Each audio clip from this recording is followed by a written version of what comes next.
Good evening, and thank you for tuning in. The countdown is officially on for the 2026 midterm elections, and the future of Washington is hanging in the balance. With Republicans holding on a razor-thin trifecta of power, the stakes could not be higher. All 435 seats in the House of Representatives are up for grabs, and the House majority currently hinges on just a handful of seats. And the Senate presents a fundamentally different and far tougher map for Democrats. The battle for control of the U.S. Senate is also heating up, with 35 seats up for contention, including 4 key races currently labeled as toss-ups. From vulnerable incumbents to high-profile open seats, Simone and I will break down who's running and what's at stake in the races that matter most. The political poll starts right now.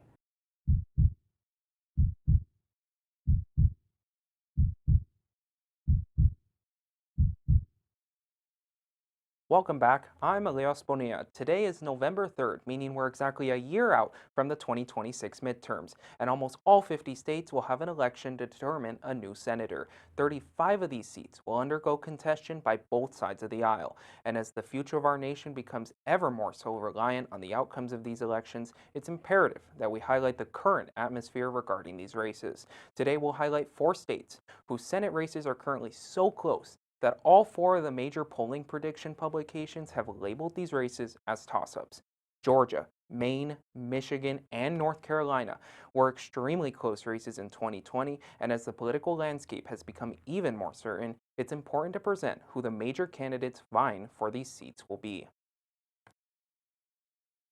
And remember, our goal here on the Political Pulse is not to sway you, the voter, in any specific direction, but to simply present the most unbiased presentation through facts, research, and insight. Now, let's begin. First, though, some context. Currently, 22 of the seats up for re-election are currently filled by Republicans, while 13 are Democrats. This current makeup does lean in favor for the GOP, but that's not a guarantee by any means. Democrats would need to flip 4 states in order to win the majority, as the current makeup is 53 Republicans and 47 Democrats. However, 45 are technically Democrats. There are 2 independents who caucus with them, Bernie Sanders of Vermont and Angus King of Maine. But for our purposes, 47 Democrats, 53 Republicans. So what is the likelihood that these seats flip? Well, we'll discuss this in a moment when we highlight our 4 states, but it's important to note that in 2024, 4 states flipped in favor for the Republicans, those being Pennsylvania, Montana. Now, if we look at Montana, we're not going to highlight too much on Montana, but Montana was an interesting state because it flipped from Democrat to Republican, and it was a bit of a shocker because the fact that there was a Democrat senator in Montana to begin with was a little surprising, so don't expect this state to flip. West Virginia as well was also one of the 4 states that flipped, and as you can clearly see here, it's a pretty heavy state for Republicans.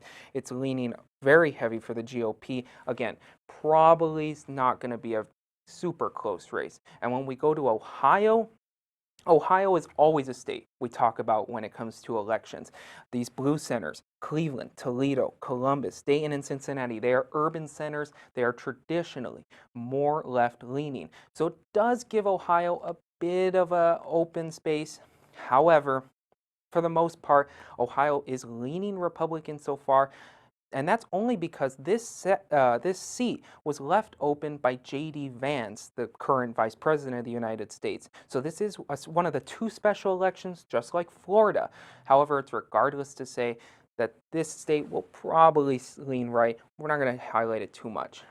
However, let's dive in, though, by starting with Georgia. Now, Georgia has currently 3 projected people that are going to be trying to vie for the seat. Now, 1 Democrat, 2 Republicans. Now, there are, of course, going to be much more candidates as we go on.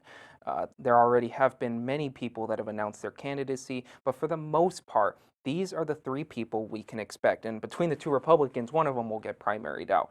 Now, if we go back to 2022, you might remember the insane election cycle that elected the current Georgia Senator Raphael Warnock. He barely won by 3 points. And the current senator, John Ossoff, who is expected to be the Democrat nominee, he barely won by 50.6% in the most recent election when he won in 2020. And Georgia currently has a +9 lean for Republicans. Now, it's tough right now to say if that'll change, and as we get closer to the election cycle, it always leans more towards the middle. But right now, that's the current makeup we have. Now, for the Republicans, we have two congressmen that are expected to run. The 1st District Congressman Buddy Carter and the 10th District Congressman Mike Collins. Now, to give a little background, Buddy Carter, he covers most of Savannah, and he's currently the GOP favorite. Now, although President Trump has not endorsed any Republican Georgia candidate at this point, he currently is the expected person to lead the Republican nomination. However, there is challenge because Mike Collins covers a lot of the urban and rural area between Atlanta and Augusta, and that can sometimes bring in independent voters and also people from the far right. It's very interesting the way nominees work out because when you're covering both urban and rural centers, you tend to bring in the independents and the people that are at the end. So right now it's up to Buddy Carter and Mike Collins to really be the two people we're going to be talking about for the Republican nominees. Now, there's other potential candidates, like I mentioned. Derek Dooley, for example, he's a former Tennessee coach. However, he's not expected to do much. And the biggest issue, though, in Georgia is turnout. It's a very divided state. There's a lot of support for both parties, and there's a lot of independent voters in Georgia. So it's going to be a bit of a toss-up. What also throws a wrench into these guys' plans, there's a governor up for re-election as well in Georgia, which always has a big effect when it comes to Senate elections. Now, moving on to Maine. Now, Maine, in my opinion, is one of the most interesting because we have two Maine Democrats that are going to be trying to attempt to get that nomination. And the current senator, the Republican nomination, Susan Collins, is a bit of an interesting case as well. But let's start off with the Democrats. Let's start off with the left. Currently, the current governor of Janet Mills announced her candidacy October 14th. And here's the thing. She can no longer be the governor in Maine. She's been the governor of Maine for a few terms now, but this is her last time she can be the governor. So she's trying to still remain in office by running for senator. She's 79 years old, which, as we all know, is one of the hottest debates when it comes to voting and voting candidates. Age is a big factor that has come into everybody's mind, especially as many of the people in Congress are on the older side. So Janet Mills, her age is in the mind of a lot of voters. And so that's why Graham Plattner, he's an oyster farmer and an harborsman out of Maine. If you're not from Maine, it has a very big fishing industry. Now, you wouldn't expect it. How does Graham Plattner able to bring in the support and the fundraising as Janet Mills? Well, it's a grassroots movement. Graham Plattner is the everyday working man that Maine voters are trying to get into office. However, surprisingly, the current showout for who is expected to be the Democratic nominee shows Janet Mills in the lead by about 66% to 33's Graham Plattner. And this is because Graham Plattner's had some controversial moments. He in the most recent months, some comments and former actions that I'm not going to get into, but it's expected to be a bit of a heavy lean for Janet Mills, but you have to remember things are going to get closer as we get into those primary elections. Now, as for the Republicans, it's seeming like it's going to be the current incumbent senator, Susan Collins. She's running for her 6th term, and she was barely elected in 2020 by 51%. Now, this would be the longest running senator from Maine if she is elected, beating out William P. Frye. And although there's some challengers, Susan Collins is the expected Republican. So there is a potential for us to have the current governor versus the current senator competing for the senator spot. But again, you have to remember, grassroots movements, when they gain steam, they are impossible to stop. Let's move on, though, to Michigan, which has probably the most money going into an election. Now, Michigan is arguably the most toss-up of all toss-up states. It has been since around 2020 and even before that. But Michigan is always a state that comes down to the wire. Now, we have 3 Democrats and 1 Republican. Now, currently, the Democrats are the favorites for this race, but just by barely. And it's only because there's a lot of money going into this Democratic nominee. Now, I want to talk about Abdul El Sayed and Mallow McMorrow, which are both really similar when it comes to their stances and the way they fundraise money. As I've said, money is a big thing that goes into this election. Now, Mallory McMorrow, she's a current state senator here in Michigan. Her and Abdul Al Sayed, who is a former health representative, they both have vowed to not take any corporate PAC money. Now, corporate PAC money is money that can go into a candidate's fundraising and help support their campaign. And that's become a big discussion, especially as Congress aims to ban stock trading and tries to limit that or tries to increase their oversight when it comes to how candidates are raising their finances. Now compare that though to Haley Stevens. She's the congressman for the 11th district in Michigan. On the other hand, she has taken a ton of corporate PAC money. And it's a lot of outside companies, corporate PACs, and she's also raised the most money amongst Democrats. However, she's not surprisingly the favorite to represent the Democrats in the nominee. Although corporations like Haley Stevens, people currently like Mallory McMorrow. So it's going to be interesting. Will money be the one that's dictating who is the Democratic nominee, or will be voters? It's going to come down to how much money they can raise. Now, on the Republican side is former U.S. Representative and the 2024 Senator nominee when Michigan had their other senator election, the last election cycle, Mike Rogers. Now, he's raised less than the 3 Democratic nominees, though he has raised $1.6 million from a joint fundraising committee, which was linked to a super PAC committee called the Great Lakes Conservation Fund. It's currently looking like Mike Rogers should be the clear favorite, but again, it's all that outside money. This is not coming from within Michigan, but instead corporations that are wanting to support nominees so that they can maybe have some favor. Well, either way, these corporate PACs are going to be dictating this election, so it's incredibly valuable to go vote, especially if you're in Michigan.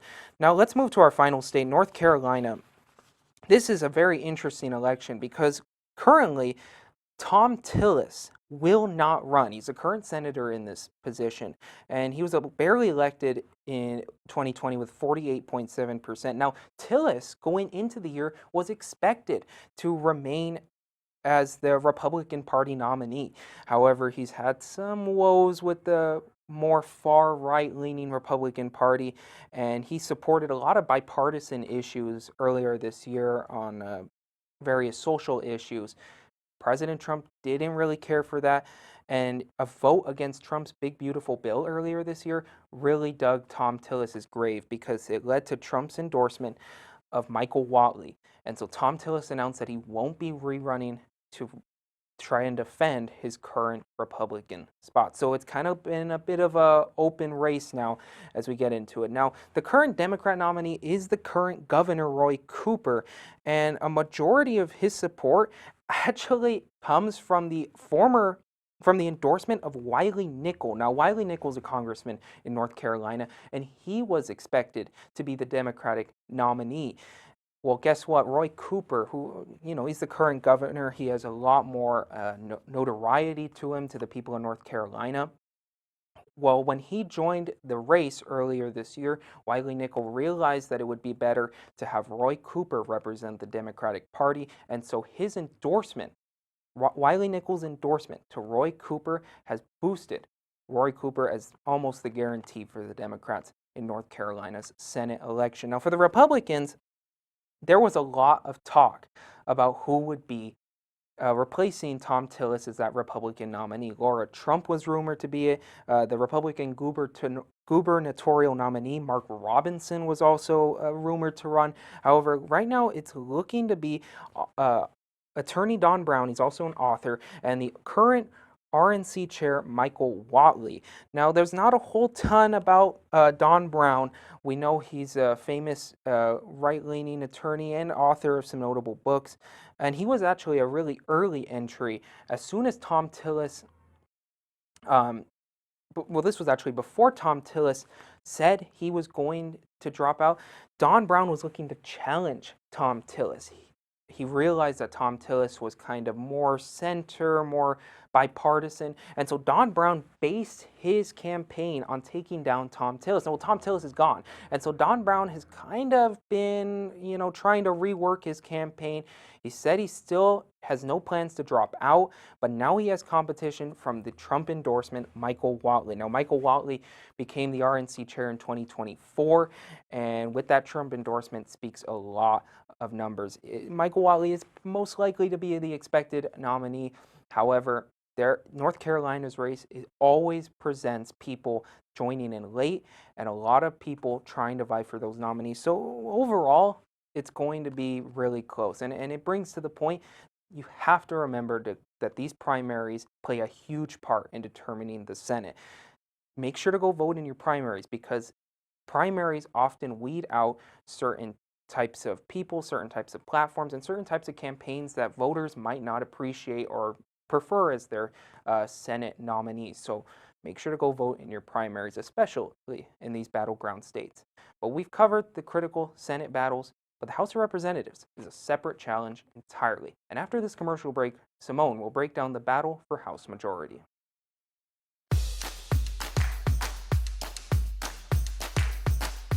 I'm Kate Condon, and you're watching UATV3.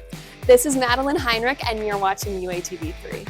I'm Jaden Zell. I'm Demetra Alarcon. I'm Carly Siegel. I'm Delaney Penn. I'm Gabby Rosenberg. I'm Rachel. My name's Simone. I'm Isabella Will. I'm Avery Klein. I'm Joey Bernal Alonso. And I'm Pablo Rojas. And you're watching